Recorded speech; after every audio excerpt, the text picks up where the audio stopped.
Lee Chongming. Lee Chongming memang seorang lelaki yang sangat kejam dan gila seks. Lelaki ini telah merogol 18 orang wanita dalam masa 1 tahun. Yang gilanya lagi, sebelum dia meninggal dunia, dia meminta kepada jabatan penjara untuk memasukkan 2 buku panduan seks ke dalam kerandanya.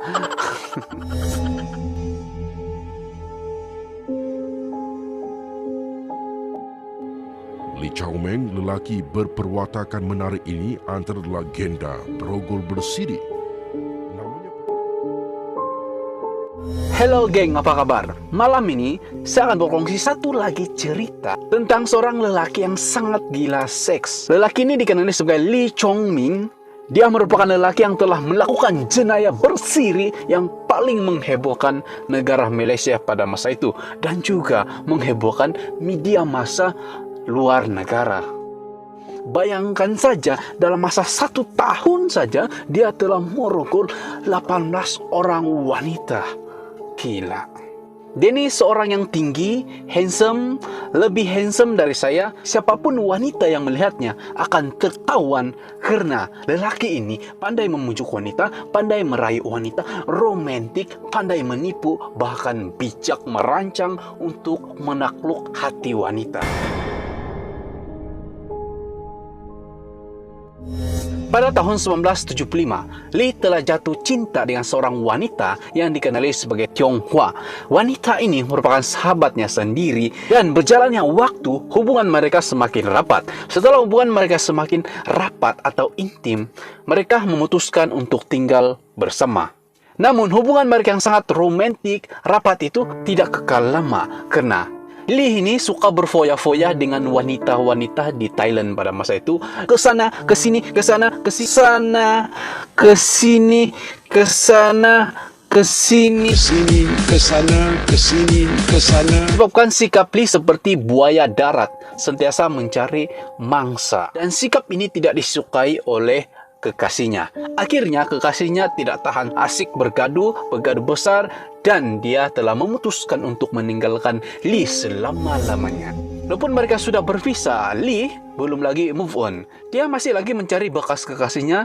Dia berusaha untuk memujuk, merayu dengan apa saja cara, tapi tidak berjaya memujuk atau merayu kembali bekas kekasihnya.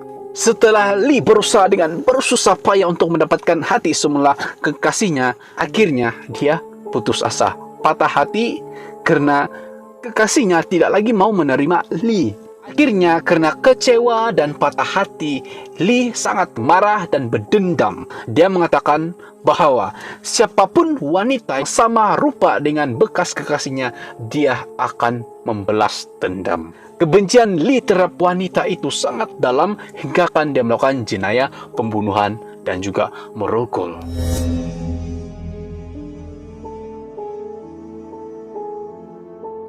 Oleh karena Lee kecewa dan berdendam, Lee telah membuat satu plan untuk menggoda siapapun wanita yang mirip atau sama rupa dengan bekas kekasihnya. Lee ini memang bijak untuk merancang. Dia adalah seorang yang pandai bercakap.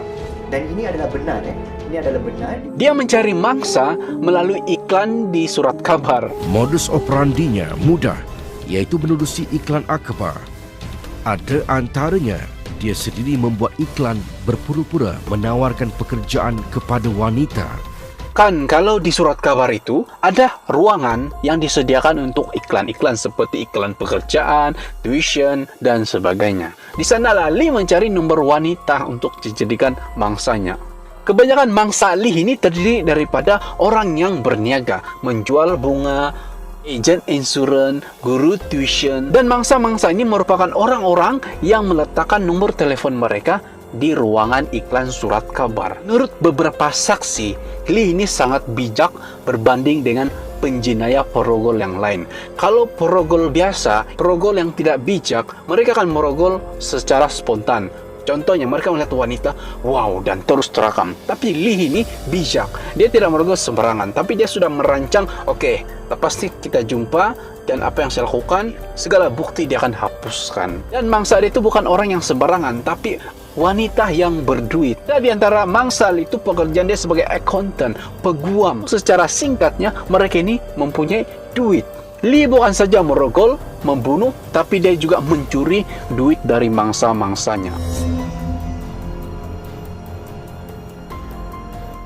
Mula-mula, Li mengajak mangsa itu berdating.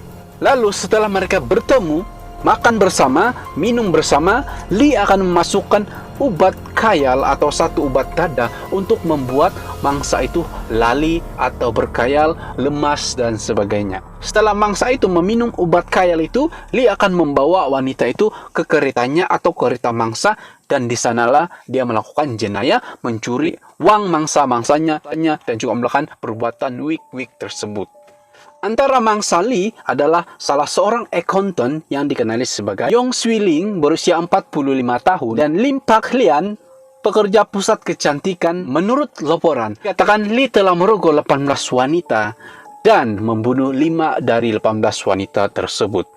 Setelah Li melakukan jenayah ini selama 1 tahun, akhirnya kegiatan ini jenayah terbongkar setelah salah satu mayat atau rangka mangsa Li itu ditemui oleh orang ramai. Salah satu mayat mangsa Li telah ditemui di salah satu kawasan Batu Cape Selangor, dan pihak polis juga menemui mayat lain berdekatan dengan kelapa sawit di Perak. Jenayah Li ini akhirnya diketahui setelah salah satu mangsanya telah melaporkan kepada pihak polis tentang ugutan Li. Li telah mengugut wanita itu. Dia katakan dia akan menyebarkan gambar bogel wanita itu kepada masyarakat. Lalu wanita ini telah melaporkan kepada pihak polis tentang perbuatan Li. Sejak dari itu, Li telah menjadi buruan pihak polis. Li ini sangat sukar untuk ditangkap seperti tikus. Pihak polis membuat satu cara dengan menawarkan kepada masyarakat atau orang ramai, siapapun yang punya maklumat tentang lelaki ini, mereka akan membayar 20.000 ringgit. Tapi tidak ada satupun berita, maklumat telah mereka terima. Akhirnya pihak polis membuat satu lagi cara, yaitu menaikkan tawaran tersebut, yaitu mereka menawarkan 50.000. Siapapun yang ada maklumat tentang Li akan dibayar 50.000. Akhirnya timbullah banyak maklumat tentang Li. Oleh karena maklumat dari orang ramai, Li berjaya ditahan, ditangkap, dan ketika dia ditangkap itu, dia coba untuk melarikan diri, tapi dia ditembak di pahanya.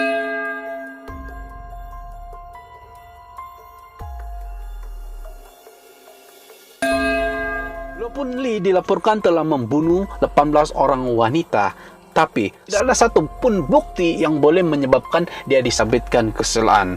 Cuma ada satu jenayah, ada satu bukti yang diperoleh oleh pihak berkuasa terhadap jenayah Li, yaitu dia disabitkan kesalahan karena membunuh seorang wanita yang bekerja di salon. Li akhirnya didakwa mengikut Seksyen 302 Kanun Keseksaan, iaitu melakukan pembunuhan dengan niat menyebabkan kematian Lim Pek Lian. Dan pihak mahkamah telah mensabitkan hukuman terhadap Li penjara selama 15 tahun saja.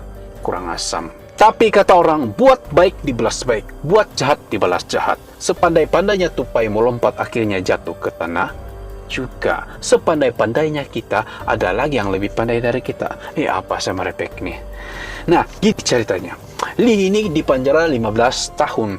Tapi tidak sampai 5 tahun, akhirnya dia meninggal di dalam penjara tersebut karena dia mengalami penyakit radang paru-paru disebabkan oleh HIV. Dan yang paling melucukan, sebelum dia meninggal dunia, dia memohon kepada jabatan penjara atau pegawai di sana, dia meminta permintaan. Karena perkara biasa, siapapun yang akan dihukum mati di penjara boleh memohon sesuatu atau permintaan terakhir. Entah itu kamu meminta KFC, entah itu kamu meminta menyanyi dan sebagainya. Tapi yang gilanya, dia meminta kepada jabatan penjara untuk menyediakan atau memasukkan 2 buah buku panduan seks ke dalam kerandanya. Jabatan penjara pun isi permintaan. Akhirnya mereka menunaikan. Dan setelah Li meninggal bersama itu buku di sana, dia telah menjadi dewa seks. Baiklah, setakat saja video saya kali ini. Setakat saja kisah tentang Lee Chong-ming yang merupakan seorang lelaki paling dikehendaki, paling buaya darat lah. Tapi semoga dia ada keinsafan sebelum dia meninggal dunia.